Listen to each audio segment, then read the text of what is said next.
Welcome to Royal Exclusive News. Today's top story, Prince George's enrollment at Eton College has sparked widespread discussion. In this video, we examine why the decision is attracting attention, what it could mean for the young royal's future, and the latest reports surrounding this important milestone. It is actually a kind of experience of the real world. It's an ersatz real world, but there is something of the real world. And I think also, obviously, from a security point of view, there's so many VIP kids going there already that it's probably fairly easy to add one more into the party. And I think he'll be boarding most likely. Yeah. And is it exclusively That's 100%, boarding? yeah. 100%. So, and I think that provides continuity for him. You see military families that have their kids at boarding school so that there isn't disruption. And I think that it's an extraordinary thing to be the next king but one. And I think that the continuity of a boarding setting is great for him. Plus, as you mentioned, safety. And I think he'll have a very happy time. I think it's brilliant. And I think it's brilliant. It's close to the family home in Windsor as well, or closer than some of the And this wouldn't have happened. This wouldn't have happened without Catherine's blessing. Obviously, she's his mother. And what is her big focus, which is shared by William? As normal a childhood as possible. It's so ironic that they've managed, Charlotte, Louis, and George, to give them relatively normal lives.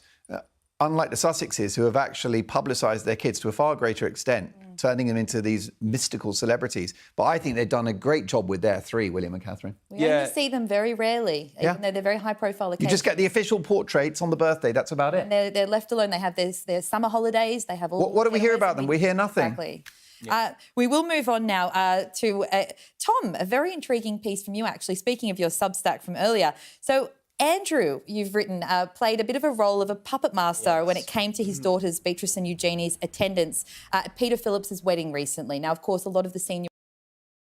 Please take a moment to like this video and subscribe to Royal Exclusive News. Your support helps us bring you the latest royal news and exclusive updates. Royals were there in attendance, along with Beatrice and Eugenie. There'd been a lot of discussion about whether they would go, obviously, off the back of the Epstein scandals involving their parents.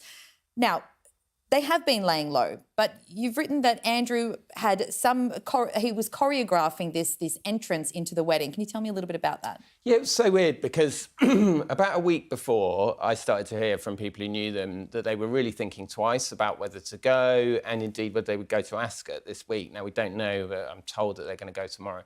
But, and then it emerged that actually Andrew was basically emailed them and said to them, you've got to go, you've got to represent the family name, we're the Yorks, you know, blah, blah, blah, blah. And then this extraordinary thing happened at the wedding, which was that everybody else got dropped off at the church door.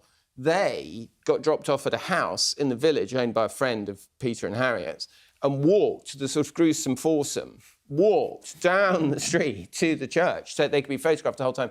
And I don't know, you'll probably remember it, but there's this horrendous photograph of Eugenie hugging Mia Tyndall and looking at the camera to check whether she's being photographed. And it's just, you know, this was it. It was like a very choreographed big return.